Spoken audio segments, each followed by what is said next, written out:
Hello everyone, today we will discuss about anesthesia circuits. It's chapter 5 of Ajay Adav. One by one MCQ start करने से पहले हम मैप्लिसन circuit को देख लेते हैं। इसके डिफरेंट टाइप्स हैं A B C D E F.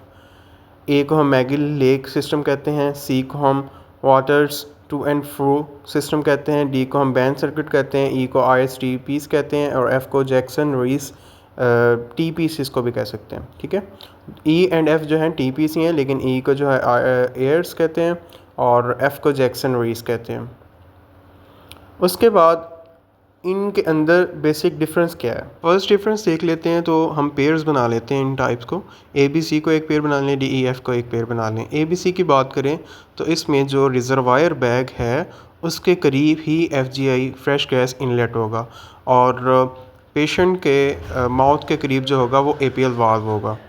और डी ई एफ की बात करें तो ई की बात करें, ई में वैसे ही रिजर्वायर बैग नहीं होता। और डी एफ की बात करें तो इसमें जो रिजर्वायर बैग है उसके करीब ही ए पी एल वाल्व होगी, एक्सपायरेटरी वाल्व। एफ़ की बात करें तो इसमें हम हाथ से ए पी एल वाल्व बनाते हैं, इसमें एज इट इज़ नहीं होती। बहुत से एफ़ की टाइप्स हैं जिनमें ए पी एल वाल्व होती है, लेकिन मोस्टली जो है एफ़ की जो कॉमन टाइप्स हैं उनमें ए पी एल वाल्व नहीं होती। उसको हम हाथ से एक्सपायरेटरी वाल्व बना सकते हैं रिजर्वायर बैग के आगे, फिंगर से हम इसको कंट्रोल कर सकते हैं। और मज़ीद हम देख लेते हैं कोरुगेटेड ट्यूब। तो कोरुगेटेड ट्यूब जो होती है वो जस्ट सी में प्रेजेंट नहीं होती, बाकी सब में प्रेजेंट है। A B D E F इन सब में कोरुगेटेड ट्यूब होती है। और एक इनमें मज़ीद हम इसको डीप देख लेते हैं। जो ए टाइप है उसमें एफ जी आई जो है वो रिजर्वायर बैग जो ग्रीन शो हो रहा है इसके बिल्कुल करीब है और अपोजिट साइड पे A P L valve, expiratory valve है और नीचे बिल्कुल मास्क है। और सेकंड डायग्राम देख लेते हैं। इसमें सेकंड जो लेफ़्ट साइड है उस पर रिजर्वायर बैग है, लेकिन जो एफ जी आई है वो काफ़ी दूर है, लेकिन ए पी एल वाल्व से पहले ही है। मतलब जो रिजर्वायर बैग है उसके करीब ही है। इनलेट तो काफ़ी दूर है एफ जी आई, लेकिन पहले रिजर्वायर बैग के कौन सा पॉइंट आता है एफ जी आई का, और ए पी एल वाल्व बाद में आता है और पेशेंट के मास्क साथ अटैच है। ठीक है, उसके करीब है। और सी की बात करें तो इसमें कोरुगेटेड ट्यूब होती नहीं है, लेकिन इसमें भी यही सीन है कि जो रिजर्वायर है वो बिल्कुल लेफ़्ट साइड पे है और उसके बाद एफ जी आई है, उसके बाद एक्सपायरेटरी वाल्व है, उसके बाद मास्क है। बैंड सर्किट की बात करें तो ये सेकंड पेयर है। इसमें मैंने बताया था कि जो रिजर्वायर बैग है उसके करीब एक्सपायरेटरी वाल्व होगी। तो जिस तरह हमें रेड शो हो रहा है एक्सपायरेटरी वाल्व है और इसके साथ ही रिजर्वायर है, और दूसरी जानब अपोजिट साइड पे एफ जी आई है और उसके बाद पेशेंट मास्क है। ई की बात करें, ई में वैसे ही रिजर्वायर बैग नहीं होता, इसमें जस्ट जो है एफ जी आई है और A P L valve, expiratory valve भी नहीं है। एफ़ की बात करें तो एक्स में भी एक्सपायरेटरी जो है वाल्व नहीं है, लेकिन हम हाथ से इसको कंट्रोल कर सकते हैं और रिजर्वायर बैग इसमें होता है। ई में रिजर्वायर बैग नहीं होता। अब हम देख लेते हैं स्पॉन्टेनियस में फ्रेश गैस जो है फ़्लो कितना इसमें रिक्वायर होता है और कंट्रोल्ड वेंटिलेशन में कितना रिक्वायर होता है। उससे भी पहले हम देख लेते हैं कौन सी टाइप हैं जो स्पॉन्टेनियस के लिए बेस्ट हैं, कौन सी टाइप्स हैं जो कंट्रोल वेंटिलेशन के लिए बेस्ट हैं। हम मेजर देख लेते हैं। ए को देखें तो ए जो है कंट्रोल्ड के लिए ज़्यादा बेस्ट नहीं है, स्पॉन्टेनियस के लिए परफेक्ट है। और डी टाइप है वो जो है कंट्रोल्ड के लिए ज़्यादा बेस्ट है। और स्पॉन्टेनियस में देख लेते हैं ए को, तो इसमें जो फ्रेश गैस फ्लो होता है वो is equal to minute volume, और जो डी है उसमें twice to minute volume spontaneous में। अब इसको कंट्रोल में देख लेते हैं तो कंट्रोल में बहुत ज़्यादा चाहिए होता है। और डी की बात करें, ए को कंट्रोल में देखें ज़्यादा रिक्वायर होता है, डी को करें तो 1 to 2, इसमें हम सिंपल कह सकते हैं 1.5 मल्टीप्लाई मिनट वॉल्यूम, इतना हमें यानी कि फ्रेश गैस फ्लो रिक्वायर होता है। एट द एंड जो ए है मैप्लिसन सर्किट ए, इसको स्पॉन्टेनियस के लिए बेस्ट माना जाता है, और जो डी है इसको कंट्रोल्ड वेंटिलेशन के लिए बेस्ट माना जाता है। ये था मैप्लिसन सर्किट। सिस्टम। तो अब हम एमसीक्यूज़ की तरफ चलते हैं। एमसीक्यूज़ में भी हम यही चीज़ें डिस्कस करेंगे क्योंकि ये जो बेसिक्स थी उसको मैंने एक्सप्लेन कर दिया है। तो एमसीक्यूज़ को समझना, एमसीक्यूज़ के आंसर्स को समझना अब इजी हो जाएगा। हमारा फर्स्ट एमसीक्यूज़ है शिमलबुश mask is for open drop anaesthesia, bag and mask ventilation, special mask use for ventilation in emergency situations, mask mean for patients with facial abnormalities. इसका करेक्ट आंसर है open drop anaesthesia. जो शिमलबुश mask था इसको ether की delivery के लिए use किया जाता था। ओपन ड्रॉप मेथड मतलब एक स्पेसिफिकली एक मास्क होता था जिसको पेशेंट के माउथ के ऊपर रख दिया जाता था और ओपन ड्रॉप एनेस्थीसिया के लिए स्पेसिफिकली इसको यूज़ किया जाता था। तो ये पहले यूज़ किया जाता था, तो जब से मॉडर्न टेक्नोलॉजी है इसको हम यूज़ नहीं करते। मैप्लिसन सर्किट आर, हमने मैप्लिसन सर्किट को पहले एक्सप्लेन किया अच्छे से, तो अब हम देख लेते हैं कि कौन सा है। ओपन सर्किट है, क्लोज्ड है, सेमी क्लोज्ड है। तो मैप्लिसन सर्किट में जितनी भी टाइप्स हैं वो सारी सेमी क्लोज्ड होती हैं। मैप्लिसन सर्किट इनके जो नेक्स्ट एमसीक्यू देख लेते हैं, मैगिल अटैचमेंट इज़ आ, ये बाद में देख लेते हैं। पहले हमने जो डिस्कस किया था कि टाइप ए को क्या कहते हैं, सी को क्या कहते हैं, डी को क्या कहते हैं, ई को क्या कहते हैं, एफ़ को क्या कहते हैं, वो यही यहाँ पे एमसीक्यूज है।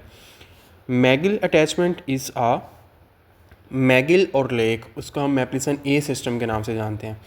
तो यहाँ पे मैगिल और लेक भी यहाँ पे होता, तो मैप्लिसन ए सिस्टम इसका करेक्ट आंसर है। ठीक है, मैगिल को और लेक को टाइप ए, बी को इसको हम मज़ीद यूज़ नहीं करते, और टाइप सी को जो है water circuit, water to and fro circuit इसको कहते हैं, और डी को हम कहते हैं बेन सर्किट, और ई को हम कहते हैं टी पीस, और एफ़ को भी टी पीस कहते हैं, लेकिन ई जो है उसको आयर्स टी पीस कहते हैं, और जो एफ़ है उसको जैक्सन रीस टी पीस कहते हैं। तो ये है हमारे मैप्लिसन सर्किट्स। तो McGill circuit air flow is, ये भी हमने डिस्कस किया। मैगिल और लेक जो है इसमें एयर फ्लो कितना होना चाहिए, जो फ्रेश गैस फ्लो है वो कितना होना चाहिए, equal to minute volume. Next इसी की एक एग्जांपल देख लेते हैं। Fresh air flow rate in McGill circuit should be. अब यहाँ पे हमने बात की इससे पहले एमसीक्यूज़ में इक्वल टू मिनट वॉल्यूम होना चाहिए। तो फॉर एग्जांपल हम 70 kg का एक पेशेंट लेते हैं और उसका टाइडल वॉल्यूम क्या होगा, अगर 10 उसको कंसीडर करें तो 700 ml होगा, और इसको रिस्पायरेटरी रेट के साथ मल्टीप्लाई कर लें, क्योंकि minute volume is equal to tidal volume multiply respiratory rate. तो ये कितना आएगा, 9.8, और 9.8 हमारा जो आ गया मिनट वॉल्यूम। तो हमने क्या बात की थी कि जो मैगिल सर्किट है इसमें एयर फ्लो कितना होता है, इक्वल टू मिनट वॉल्यूम। तो मिनट वॉल्यूम हमारा पास 9.8 आ रहा है, तो 9.8 तो यहाँ पे ऑप्शन नहीं है, तो किसके करीब है, 10 लीटर्स। तो हम यहाँ पे 10 लीटर्स को सेलेक्ट करेंगे। Untrue about Magill circuit is type A Mapleson circuit of choice for in control ventilation, fresh gas flow should be equal to the minute volume, expiratory valve is near to patient. Untrue हमने देखना है, untrue में आएगा B option, circuit of choice for control ventilation. इसको हमने पहले भी explain किया है कि जो मैगिल और लेक सर्किट है मैप्लिसन ए, इसको हम यूज़ करते हैं स्पॉन्टेनियस के लिए। स्पॉन्टेनियस के लिए इसको बेस्ट कंसिडर किया जाता है, और जो डी है उसको कंट्रोल के लिए। तो यहाँ पे untrue about Magill circuit is circuit of choice for uncontrolled ventilation. Bain circuit is Mapleson, इसको भी हमने पहले देखा है। बेन सर्किट कौन सी टाइप है, type T. Next is regarding the rebreathing prevention valve which of the following is incorrect, कि जो रीब्रीदिंग प्रिवेंशन वाल्व है ये कहाँ पे होनी चाहिए, कैसे होनी चाहिए, कौन सा ऑप्शन करेक्ट है। Should be as far as possible from patient, should be light, suited by design, installed at the expiry end of the tube। तो इसमें हमने इनकोरेक्ट आंसर देखना है। वैसे क्या होता है कि रीब्रीदिंग प्रिवेंशन वाल्व जो एक्सपायरेटरी वाल्व कहलाती है उसको हम APL वाल्व से, यानी कि एडजस्टेबल प्रेशर लिमिटिंग वाल्व से भी जानते हैं।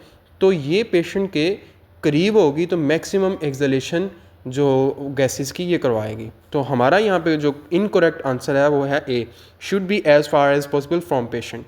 ठीक है, तो जो ये APL वाल्व है, रीब्रीदिंग प्रिवेंशन वाल्व है, इसको पेशेंट के करीब जितना हम लाएंगे, जितना करीब फिट होगी उतनी वो एक्सलेशन करेगा गैसेस की, ये ज़्यादा बेस्ट है।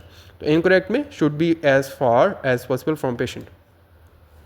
विच of the following is a valveless circuit, हमने देखा था मैप्लिसन A B C D E, किसके अंदर APL वाल्व नहीं थी, E और F के अंदर नहीं थी। F में भी हमने देखा इसको फिंगर से बना सकते हैं, और कुछ सर्किट्स होते हैं जिनके अंदर F में होती है। लेकिन यहाँ पे ई भी नहीं है, एफ भी नहीं है, तो हमें चूज़ करना पड़ेगा नन ऑफ द अबव। ठीक है, यहाँ पे कोई भी ऐसा सर्किट नहीं है जिसमें वाल्व ना हो, वाल्वलेस कोई भी नहीं है। वाल्वलेस कौन से होते हैं? ई एंड एफ होते हैं। Next one is Jackson Rees is a modification of. Jackson Rees circuit is F circuit. तो ये किसकी मॉडिफिकेशन है? टाइप ए की, टाइप बी की, टाइप डी की, टाइप ई की। तो ये टाइप ई की मॉडिफिकेशन है। Next one is Ayre's T piece breathing system is a Mapleson E system. इन सब को हम पहले देख चुके हैं। Rate of flow of fresh gases through Ayre's T piece in 1 year old is. अब 1 साल के बच्चे के अंदर जो एयर्स टी पीस हम यूज़ कर रहे हैं तो उसमें कितना फ़्लो होगा, कितना फ़्लो हमें चाहिए। तो इसको हम देख लेते हैं ट्वाइस टू मिनट वॉल्यूम। पहले हम मिनट वॉल्यूम इसका देखते हैं। 1 year old है तो इसमें अब लगा लें हम कि 1 year old चाइल्ड है, 100 ml उसका लगा लेते हैं टाइडल वॉल्यूम। ठीक है, और 25 इसका रिस्पायरेटरी रेट लगा लेते हैं। देन जो आंसर आएगा मिनट वॉल्यूम आएगा वो कितना होगा? 2.5 लीटर्स। और हमारा ये था कि जो जस्ट मैप्लिसन ए है उसमें हम मिनट वॉल्यूम के इक्वल रखते हैं, और जितने भी बाकी सर्किट्स की टाइप है मैप्लिसन की उसमें ट्वाइस टू मिनट वॉल्यूम रखते हैं। तो इसको हम 2 से मल्टीप्लाई कर देंगे तो 6.25 आएगा। तो यहाँ पे जो करीब है वो है सी, 6 to 7 लीटर्स पर मिनट। तो ये फार्मूला याद होगा, इनकी वैल्यूज़ याद होंगी कि कौन सा ट्वाइस टू मिनट वॉल्यूम है, स्पॉन्टेनियस में कितना है, कंट्रोल में कितना है, कौन सा इक्वल टू मिनट वॉल्यूम है, कौन सा 1.5 टू मिनट वॉल्यूम है। तो ये वैल्यूज़ याद करना पड़ेंगी। जो मेन है वो मैप्लिसन ए की और डी की हैं। ए जो है स्पॉन्टेनियस में हमने जैसे पहले डिस्कस किया ये है इक्वल टू मिनट वॉल्यूम, और जो है डी वो है कंट्रोल्ड की बात करें तो 1.5, 1 to 2 और 1.5। Next MCQ is to decrease the resistance of airways in children, which of the following is used। तो हम देख लेते हैं ई और एफ़ जो होते हैं वो हम मैप्लिसन ई सर्किट और मैप्लिसन एफ़ सर्किट इसको हम चिल्ड्रंस में यूज़ करते हैं मोस्टली। ठीक है, ये बेस्ट होते हैं। तो यहाँ पे ई और एफ़ में बात करें तो उसमें APL वाल्व नहीं होती, वाल्वलेस होते हैं। तो to decrease the resistance of airways in children which of the following is used? Flap valves, inspiratory valves, expiratory valves, no valves are used. तो करेक्ट आंसर है नो वाल्व्स आर यूज्ड, क्योंकि peds में हम ई और F को use करते हैं और उनके अंदर वाल्व नहीं होती, वो वाल्वलेस होते हैं। तो ये ज़्यादा बेस्ट आंसर है। नेक्स्ट MCQs है false statement about main circuit is inner tube is for expiration circuit of choice for control ventilation lightweight fresh gas flow should be 1.5 times of minute volume. हमने इसका correct answer नहीं देखना, incorrect देखना है। तो inner tube is for expiration. 2 तरह के हमारे पास होते हैं, कोई एक्सियल होते हैं और साइड बाय साइड जो होती हैं ट्यूब्स होती हैं। साइड बाय साइड में मतलब इंस्पायरेशन की अलग से ट्यूब है, एक्सपायरेशन की अलग से ट्यूब है। और कोई एक्सियल की बात करें तो उसमें इंस्पायरेशन ट्यूब अंदर होती है और इंस्पायरेशन ट्यूब के बाहर वाली जो ट्यूब होती है वो एक्सपायरेशन ट्यूब होती है। तो यहाँ पर जो फॉल्स स्टेटमेंट है वो है inner tube is for expiration. Inner tube कौन सी होती है? इंस्पायरेशन की होती है। Which is not a coaxial circuit. Coaxial circuit में मैंने आपको बताया कोएक्सियल सर्किट में इनर और आउटर ट्यूब्स होती हैं। इंस्पायरेशन इनर और आउटर जो होती है एक्सपायरेशन होती है। जो साइड बाय साइड होता है उसमें इनर जो इंस्पायरेशन और एक्सपायरेशन सेपरेट ट्यूब्स होती हैं। तो which is not a coaxial circuit. Coaxial circuit में देख लेते हैं कौन से कोएक्सियल सर्किट होते हैं। Lack circuit, Bain circuit, Penlon circuit, Humphrey ADE circuit और मीरा F, ये जो हैं कोएक्सियल सर्किट्स हैं, सिस्टम्स हैं। ठीक है, और lake system is modification of type A, type D, Ben, type F। इसमें जो मैगिल और लेक हमने पहले भी इसको डिस्कस किया है, तो A जो है करेक्ट आंसर है type A। The most appropriate circuit of for ventilation a spontaneously breathing infant during anaesthesia is. हमने पहले बात की है जो ई और एफ़ हैं ये किन में यूज़ होते हैं? चिल्ड्रन में यूज़ होते हैं। तो इन्फेंट के लिए भी हम ये Jackson Rees modification of Ayre's T piece, Jackson T F circuit होता है। ठीक है, जो एफ़ है हम ये यूज़ करेंगे और ये 6 साल तक के बच्चों के लिए हम यूज़ कर सकते हैं। 20 kg जो weight minimum less than 20 kg हो तो हम यूज़ कर सकते हैं। और untrue about Jackson Rees circuit is most commonly used pediatric circuit modification of Ayers T piece valveless can be used only for children less than 2 years type F। तो इसमें हमने अनट्रू देखना है तो can be use only for children less than 2 years. हमने बात की यहाँ पे 6 ईयर्स तक कर सकते हैं, तो यहाँ पे 2 ईयर्स है, तो ये इनकरेक्ट आंसर है। Soda lime use in India when fresh is, कौन सा कलर होता है जो सोडा लाइम यूज़ करते हैं जो कार्बन डाइऑक्साइड अब्जॉर्बर है, तो कौन सा कलर होता है? पिंक कलर होता है जब ये फ्रेश होता है। तो 100 gram of soda lime can absorb dash litres of carbon dioxide. Correct answer इसका 25 लीटर्स। 26 करता है, 26 यहाँ पे करेक्ट आंसर मतलब नहीं है 26, तो हम 25 को सेलेक्ट कर सकते हैं। उसके बाद हम देखते हैं the optional size of soda lime is 4 to 8 mesh is correct answer. Next MCQs है untrue about soda lime contain silica to prevent dust 10% of air space is sufficient. Untrue की बात करें तो 10% of air space is sufficient, क्योंकि इसमें 53% चाहिए होती है स्पेस, यहाँ पे 10% लिखा होता है, यही इनकरेक्ट आंसर है, मतलब अनट्रू है अबाउट सोडा लाइम। तो ये करेक्ट आंसर है 10% of air space is sufficient, इसमें 53% चाहिए होती है। The constitution of soda lime is B option 5% sodium hydroxide, 95% calcium hydroxide. तो इसमें जो कंपोनेंट्स की बात की जाए तो 5% NaOH होता है, और जो 94% है ये होता है CaOH2 calcium hydroxide. Sodium hydroxide कितना था? 5%, कैल्शियम हाइड्रोक्साइड 94%, और पोटाशियम हाइड्रोक्साइड 1% होता है। यहाँ पे पोटाशियम हाइड्रोक्साइड का जिक्र नहीं था, तो हम इसलिए बी ऑप्शन सेलेक्ट कर सकते हैं, 5% सोडियम हाइड्रोक्साइड और 95% कैल्शियम हाइड्रोक्साइड। उसके बाद sodium hydroxide is soda lime act as a catalyst act करता है। Sodium hydroxide catalyse the reaction between soda lime and carbon dioxide. अच्छा, untrue about baralyme.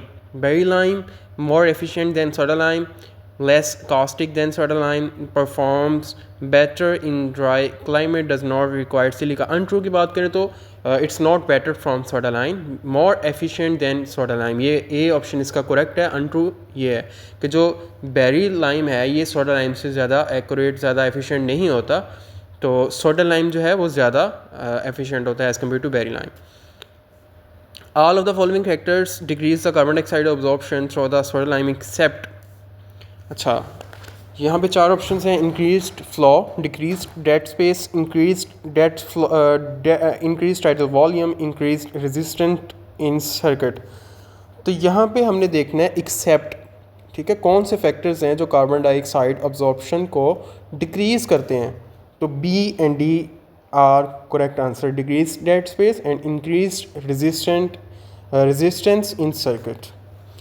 All are the advantages of closed circuit except A, lightweight। जो close circuit होते हैं ये light weight नहीं होती, ये हैवी वेट होते हैं। बाकी humidity is preserved, economical, less theatre pollution, ये सारे ऑप्शंस ठीक हैं, लेकिन यहाँ पे एक्सेप्ट का जिक्र है तो हमने लाइट वेट को सिलेक्ट करना है कि ये हैवी वेट होते हैं close circuit, no light weight. Next MCQs is soda lime is not used in anesthesia with trilene. Soda lime को हम ट्राइलीन के साथ नहीं यूज़ कर सकते, इससे क्या होगा, एक टॉक्सिक कंपाउंड बन सकता है जो कि ARDS भी काज करवा सकता है। उसके अलावा अगर हम सोडा लाइम को सीवोफ्लोरीन के साथ भी यूज़ करेंगे तो अगर वो ड्राई हो चुका है सोडा लाइम, उसका कलर जो है वो वाइट हो चुका है कम्प्लीटली, उसके बाद भी हम रेगुलरली इसको यूज़ करते रहेंगे तो उससे कार्बन मोनोऑक्साइड बनने के चांसेस होते हैं, तो ये भी टॉक्सिक है। तो इसलिए सोडा लाइम जो हम यूज़ करते हैं वो पिंक कलर में होता है, फ्रेश होता है, जैसे ये वाइट में चेंज हो जाता है, सारे ग्रेन्यूल्स होते हैं इसके चेंज हो जाते हैं, तब हम इसको चेंज कर लेते हैं और रेगुलरली इसको चेंज करना चाहिए according to use. All of the following are suitable anesthetic circuits for both controlled and assisted ventilation except Meplicin A। Meplicin A की बात की जाए तो ये हमने पहले भी इसका जिक्र किया कि Meplicin A जो होता है स्पॉन्टेनियस के लिए ज़्यादा परफेक्ट होता है। BC को भी हम यूज़ कर सकते हैं स्पॉन्टेनियस और जो है कंट्रोल और असिस्टेड वेंटिलेशन में, D को भी E को भी, लेकिन जो Meplicin A है इसमें हम यूज़ नहीं कर सकते। कार्बन मोनोऑक्साइड प्रोडक्शन में occur with the following agent when used with closed circuit, desflurane, isoflurane, enflurane and all of the above. Correct answer इसका है all of the above. Desflurane जो होता है ये भी कार्बन मोनोऑक्साइड प्रोड्यूस कर सकता है जब इसको सोडा लाइम के साथ यूज़ करते हैं। एंड आइसोफ्लुरिन और एनफ्लुरिन ये भी प्रोड्यूस कर सकता है कार्बन मोनोऑक्साइड। और बेरी लाइम ये भी जो होता है ये ज़्यादा प्रोड्यूस करता है carbon monoxide than soda lime. Thank you for watching, and if you have any question you can ask in comment section, and must press bell icon for new videos. Thank you.